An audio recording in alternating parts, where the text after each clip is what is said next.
Hi, and welcome to the second class. Today what we're going to cover is some more HTML, plus I'll talk a little bit about the browser assignment. And I'm going to start off with that. It's a browser review. What I'm going to want you to do is compare and contrast three different browsers. And one of the things you're going to find out is not all browsers are the same. Some have different plugins which give you really some interesting capabilities. Some are faster, some are slower, some are more bug prone. Some are more open to viruses, and that's something that you're going to have to do. And I want you to look at three and then tell me which one you like, and I need you to make a recommendation. And I want you to do this in HTML. And what I'm going to do is I want you to create a web page that, using the template and renaming it browser.html, putting in all that information. I'm going to want pictures, links to the website where you can download it, and then some brief discussion as to what makes a good browser in your eyes. So that's the homework assignment. So why don't we talk about some of the ways that we can use brackets. So what I'm going to do is, I'm not going to use that one. I'm going to open up brackets right here, and I'm going to open up the files that we downloaded from my website. So what we're going to have to do is we're going to have to go to D, and then it's website CIS 133. The reason I have two different websites. One is for my actual class website, and then this one's just for the CIS 133 Internet Web Publishing. So I'm going to double click on that, and then I've got template. So I'm going to click on open. And these are the basic characteristics of a good web page. First of all, you got to tell it what kind of HTML you're using. This is HTML5. It's kind of interesting because HTML4 and XHTML is a little bit more verbose up here, and HTML5 is real simple. And then you need the HTML tag, which is a container that encapsulates all the code. This is just, like I said last week, for your information that, hey, we're speaking English here.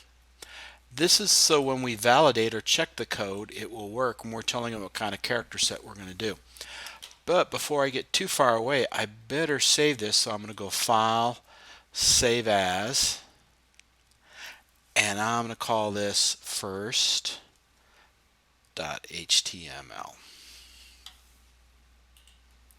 And so now I've already got a page. And if I wanted to look at this page, we can click on it right here.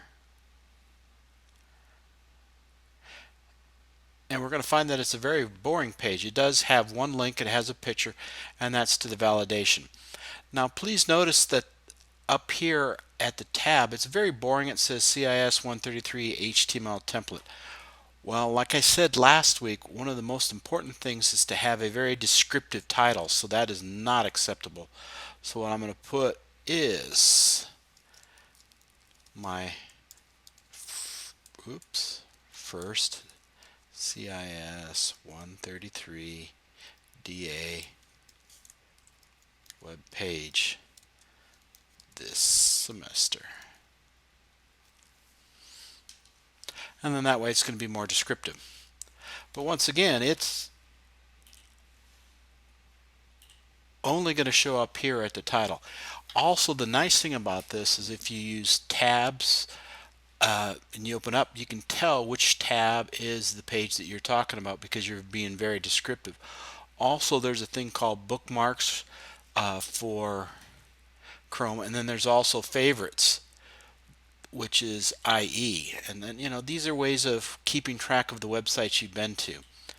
So I would highly recommend you do this. Plus, there's that 800-pound gorilla called Google, and Google insists that you have a very descriptive title up there. So now what I'm going to do is I'm going to put some information in the body because that was kind of boring. So what I'm going to do is I'm going to do an H1, which stands for header 1. And the nice thing about brackets is I start a tag, it will automatically end it for me. So thank you. You're a nice little program. And what I'm going to do is welcome to the world of the web. And just to kind of give you a feel for the different header sizes. Now headers are real important too, because once again that 800-pound gorilla called Google looks for headers and assumes that the information in there is very descriptive of the page. So now I'm going to do an H2.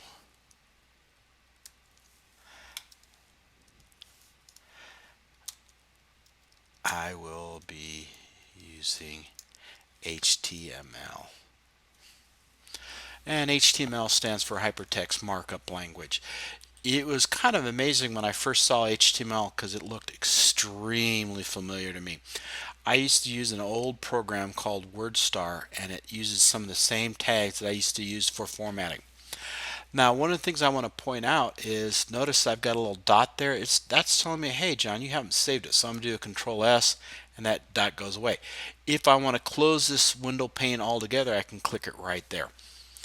So now what I'm going to do is let's come over here, hit Live Preview.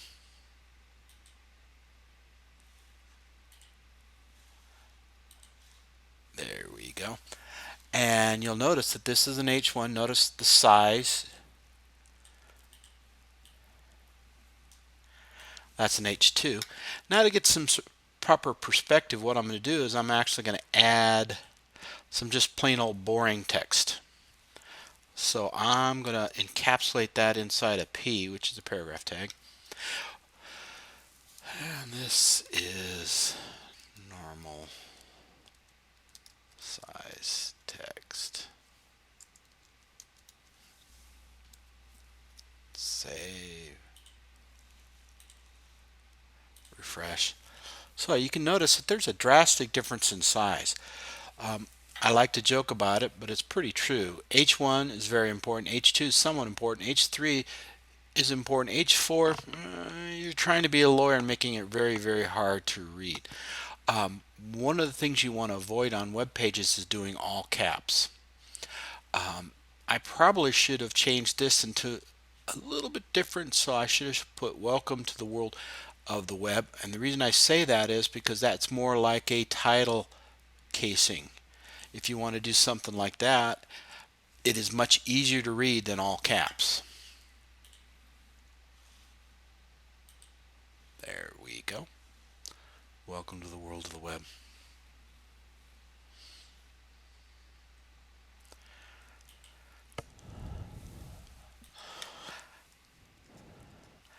Now the next thing I'm going to do is one of the coolest things, and I'm going to create an image tag, IMG.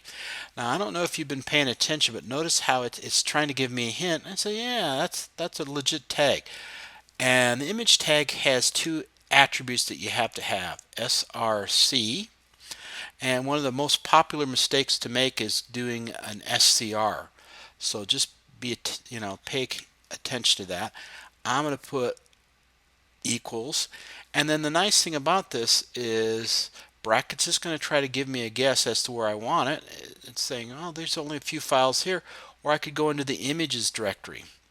And what's really nice about that is it puts in the double quotes for me. And then I am a Phoenix Suns fan, even though it's been very depressing lately. So I'm going to put a Phoenix Sun. Now the next thing is extremely important. Will get you in all sorts of trouble if you leave it off, and that's that alt attribute. And I'm just going to put Phoenix Suns logo. And then I'm going to end it. Now,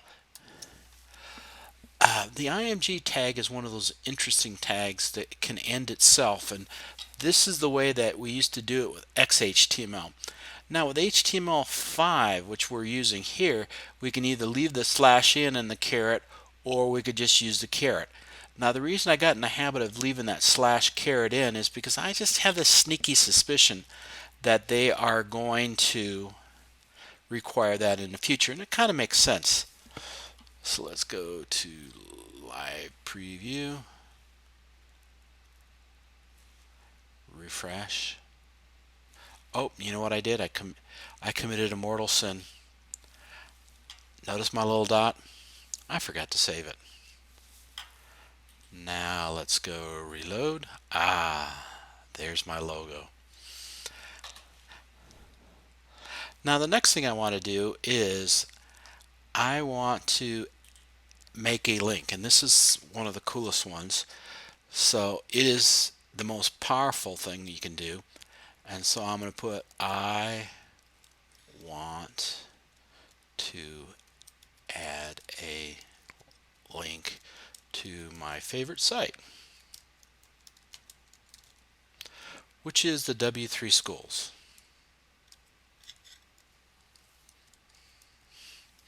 Well, right now I don't have a link, but what I'm going to do is I'm going to add an anchor tag, which is a caret. And what did I just do? Let's go Control Z. Oops, must have selected it. What I'm going to do is, there we go, I'm going to put a caret A.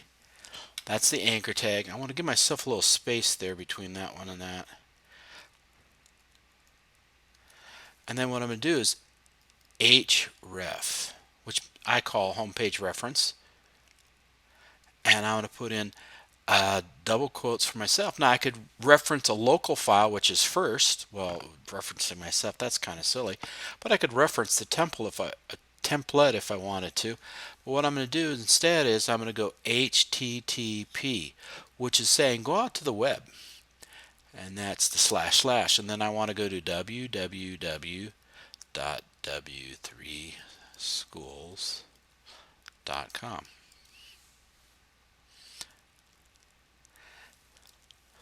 And then, oops, I'm going to come right there and end my caret. Now it also ends the A right away, and I'm going to change that. I'm going to do a Control X or Command X if you're using a Mac, and I'm going to end it right over there. Now the most important thing you need to be aware of is anything between this point and this point will be the link, and the key is anything. So text, picture, animation, movie. If I want to make it a link, I put it in between the start of my A and my end of my A. Now I can add an attribute here if I wanted to, and I think I will, and that is the can't spell, title. And that's just going to describe the content. So I'm going to double quote, and I'm going to put a great website to learn HTML and CSS. So now what I do is I do a Control S. I've saved it, or Command S, depending what program you're using. Click right there. Now another thing I want to point out is notice where the text starts. It starts right at the bottom of this graphic. If I don't want it to, then what I can do is I can put a paragraph break around that, which I kind of think I want to do. But before I do that, I'm going to click right here. Notice that when I stick my mouse pointer over, that's when the title pops up and tells me where I'm going to go. So I click right there, and lo and behold, HTML. Which, by the way, I do want you to come through and start looking at these basic parts right here, header, paragraph, and some of the formatting. And what we're going to do is later on in the semester we're just going to add to this. Now one of the things I tend to do is I use the 20-80 rule. What I mean by that is I'm going to show you about 20% that will make you 80% effective in making a website. And then it's going to be your job to fill in the other 80%. By reading your book, by going to this website and going through all of this information.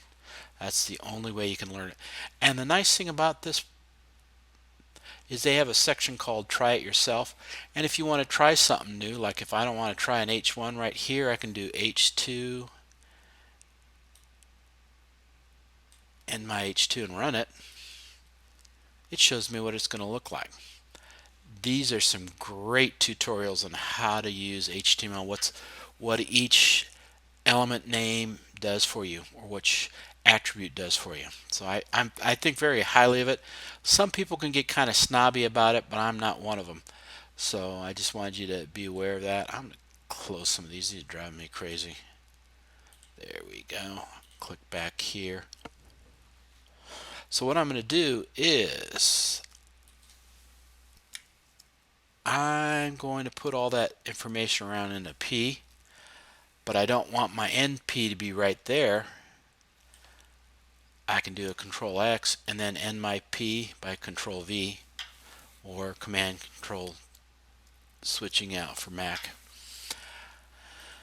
And let's see what it looks like right now. There we go, much better, still good link. Now, one of the most important things you want to do is before you turn in your homework, or you can have it linked to your homework page, but you want to always come up here and check for validation. Now, first of all, notice it says, oops, sorry, document can't be checked. It can't be checked yet because we need to go to the validator home page. And then we're going to validate by file upload. And then what I do is I choose my file. I remember that it's sitting on the D drive way down here in website, and it's first, and I go open, and then I check for any validation errors. And this is what I want to see. Now, if you do make a mistake, this program is very, very helpful. It will try to give you a guess as to what line number the mistake is on. So if I made a mistake on 34, let's do like this. If I make this mistake, I come back here, choose my file again, go first, go open, check. Notice it's going to give me, it's saying, hey, the RC is not allowed attribute. Oh, forgot my S. So that's how that is so very important. It gives you a really good hint as to the mistakes that you're making.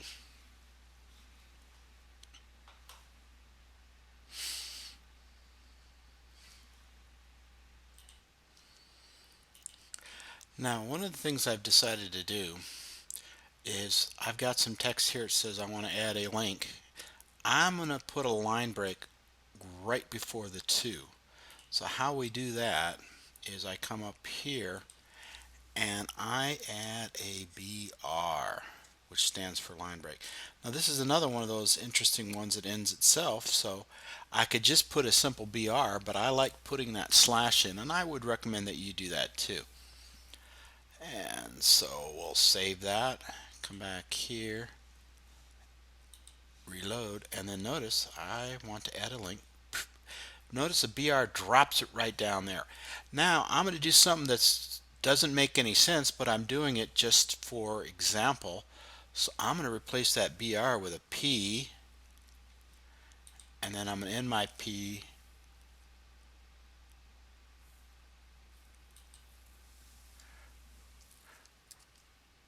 right there. Now you're saying, hey, why'd you end it that way? Well, I've got a P within a P, which is not a good thing to do.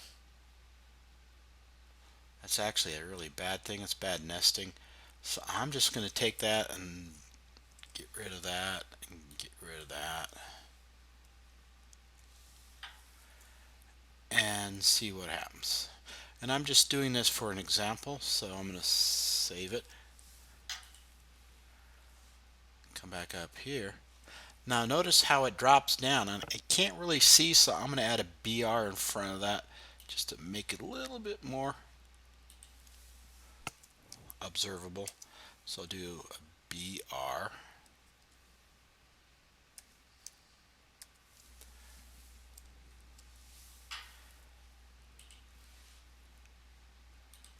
There. So that's the differences in a P and a BR. So let me jump back and put that BR back in. So I'm just going to copy that.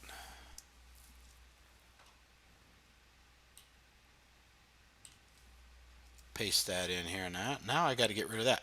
I don't know if you can see it. Now notice that this color is changed. That's trying to tell you something. It's saying, hey, I don't have a start P. So it's color coding it to help you do some troubleshooting.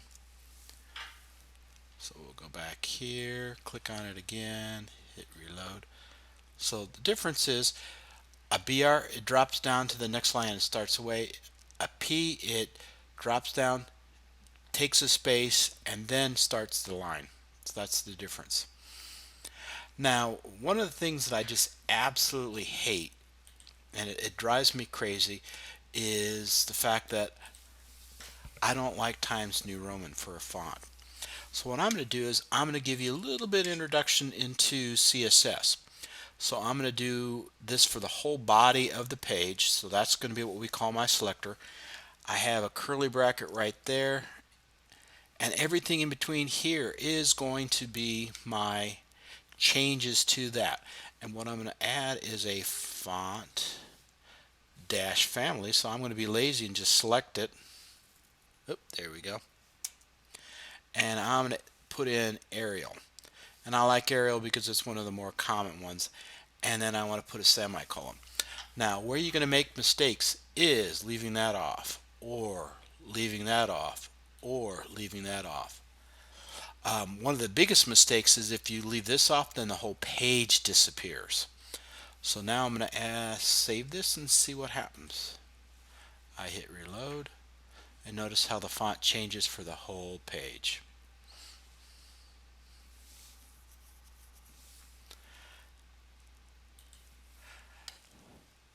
I know you don't believe me, so I'm just going to accidentally do this. I'm going to do delete, save it, and then watch what happens.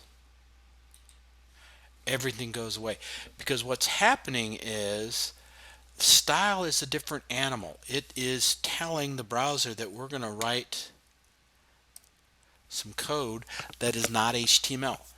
It's HTML in the fact that the style tag is HTML, but everything in between here is now CSS, which is a different syntax or format that you have to follow.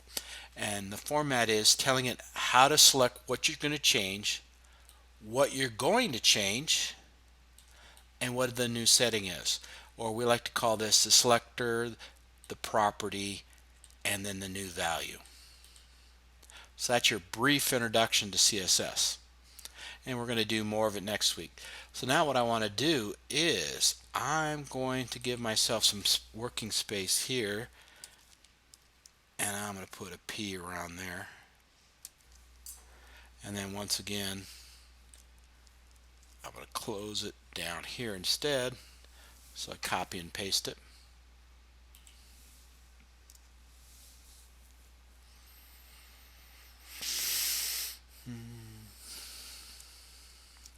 Now the next tag I want to do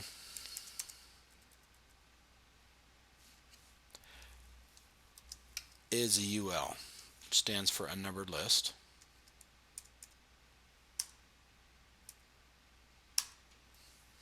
Give myself some space here. Well, you have to have a little identifier, so those are LIs, caret. And the first LI is W3 schools.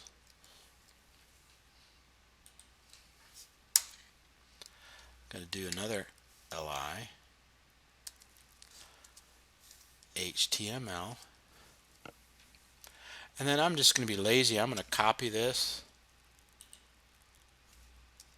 come over here, paste it, and then I'm going to change it with CSS.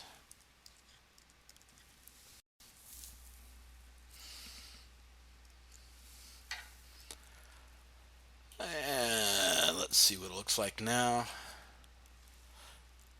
I got 3 bullets, but I don't really know what that's all about. So what I need to do is I need to change it.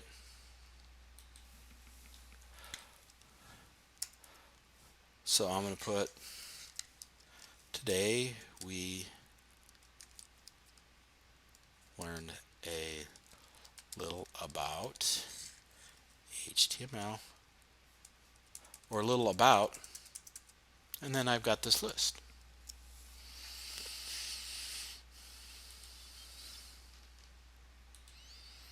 Now notice the characteristics. One, it indented it. The LI gives me that little dot. Now with CSS, I can change that. I can change the spacing here around that to make it a little bit bigger. Since this is such a small font for some weird reason, that's because of high resolution, I am going to come in here and change with my CSS. I'm going to change the font dash size. and I am going to put 130%. Now if I wanted to, I could be very specific. Oops, wrong one. I could be very specific as to what I want to change. The reason I use percent is so I can use it for scalability. So if I have a specific size, then the browser doesn't have as much flexibility as if I put the 130%. There we go. And of course, if I wanted to make all those links, I could very easily do that. And why don't I do that?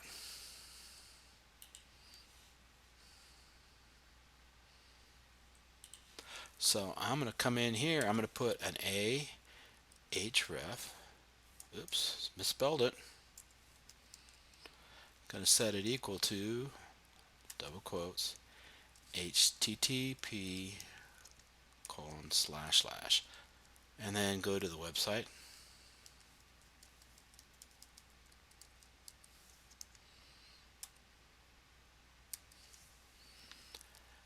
And then that'll be my link. And then notice I didn't put a title. I probably should, because it's really kind of a nice thing. And good old Google looks at that and says, that must be important information about that. Well, I'm not making these links. I just wanted to show you the difference. And then the number one thing you should do after you create a link is always check to make sure it goes to the right place. One of the mistakes that I made is I misspelled W3 schools one time, and it took me to a porno site. And it's like, oh, sorry, I didn't mean to do that. Now I'm going to do something a little bit different. I'm going to change my UL to an OL. Not a 0L, but an OL. There we go. Hit save. Come back here. And then notice 1, 2, 3. Now the last thing I want to do with this web page is I want to double check to see if it still validates. So what I'm going to do is I'm going to click right here, remembering it's not going to go exactly where I want to just yet, but I'm going to click there, validate by file upload.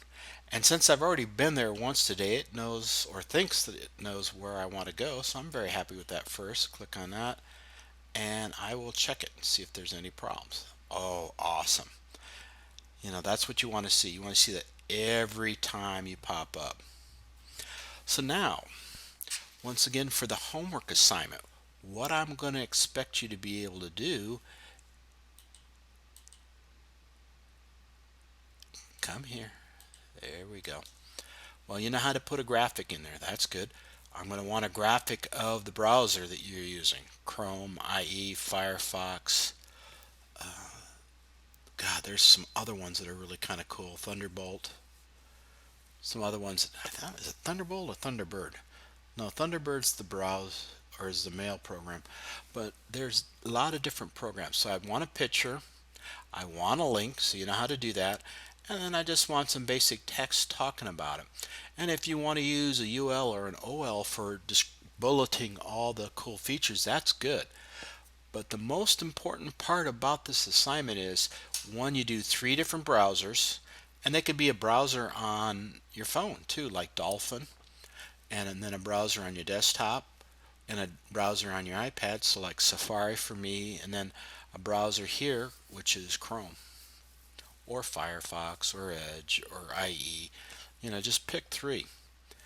And you know how to do all this right now. So that's what I'm going to want for next week, is something like that. And then I'll show you how to make it a little bit prettier than what we've done, because that's what CSS does for us. And just remember, if by chance you leave the ending tag here off with style, or script is the same way, or another one, if you were to leave the end of the title off, depending on the browser, some will not display anything at all. So that's something that you got to be real careful with. Now I'm just wanting to talk a few more things about what we're going to do, and that is on note 2, some information. When we talk about a website, we have HTTP. Well, you don't see it right here, but I'm going to www2. .pvc.maricopa.edu tilde Storsley. Well, the tilde Storsley is telling me what directory it is, and the tilde actually means, hey, I'm a person. That is some old school. You may not see that anymore, that tilde.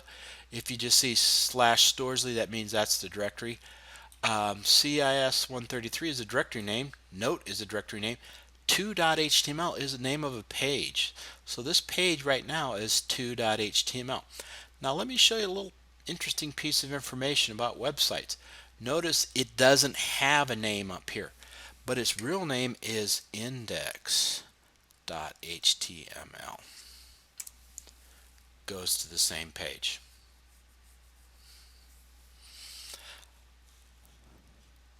Now let me take you to PV Home. Well, here we're going to paradisevalley.edu. Well, the www is the server name. Paradise Valley is the domain. .edu is the top domain.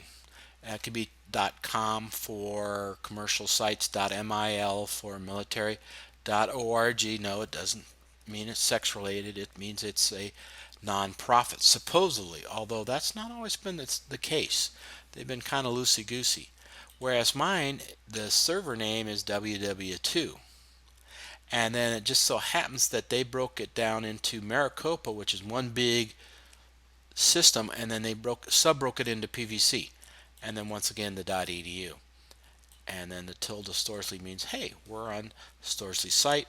I can come over here to CIS 133. It's in its own directory versus Illustrator, which is in its own directory, versus Web Publishing 2. So they all have their own separate directories. That way I don't get the files confused, which I have been known to do on an occasion. And let's see, you really do need to review the web browsers, look at the W3 Schools HTML section, do the browser review, start working on that, and then just know that we will be posting it next week. Some really cool sites that you might want to take a peek at besides the W3 Schools is Code Academy or the Mozilla Network.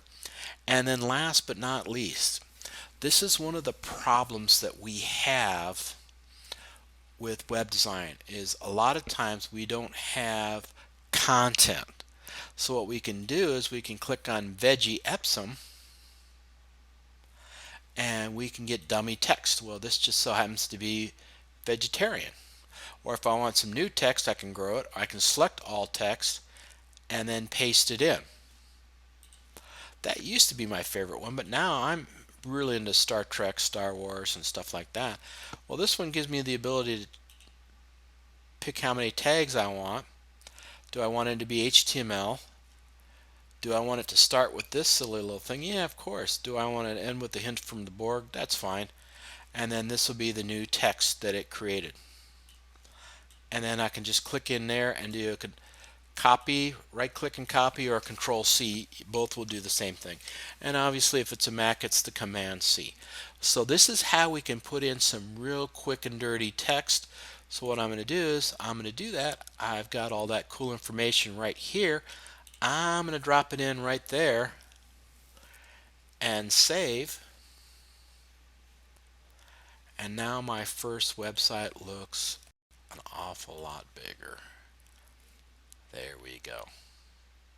So instead of some just little minor text. And that's Star Trek Epsom. There's Veggie Epsom. There's Meat Epsom. Or is it Pork Epsom? I think it's Pork Epsom. There's a lot of different Epsoms in the world. Lorem Epsom too. Another thing to start thinking about is going out and finding a movie that deals with something that's sci-fi, science fiction that's internet related. There's a lot of good movies out there like The Net, Terminator, Hackers, Sneakers, Avatar, kind of stretching it. If you wanted to watch the first couple episodes of the TV show Person of Interest, that's a good one. Mr. Robot is outstanding. I had to quit watching it because it's too real. Some other things you might want to do is talking about who's the most popular browser wars. This is kind of a little cool thing. It's Google's 20 things about browsers. It's really what you can do with HTML. This is HTML5. They've done a wonderful job. And in addition to that, they've kind of explained how the web works and what the internet is, what TCP is, and what cloud computing and all these different terminologies. And they do a really nice job. So you need to review that too. Also, I did not point this out, but you need to be posting on the discussion boards on a weekly basis. A weekly article review.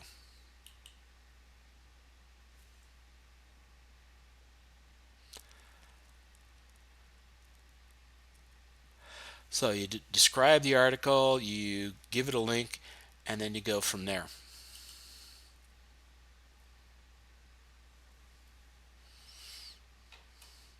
So make sure you do that. And that was a very nice job that they did on that assignment. I don't want to show their name or anything. You may have seen it, but that's okay. So what did we do? We played around with a little bit of the basics of HTML. We did a minor bit of CSS. We made links. We've put in pictures. We talked about the homework assignments. So we've got a lot of work. Like I said, there's a lot of information I'm going to be presenting in a short amount of time. But by the end of the semester, you'll have this down. So good luck, and I'll be talking to you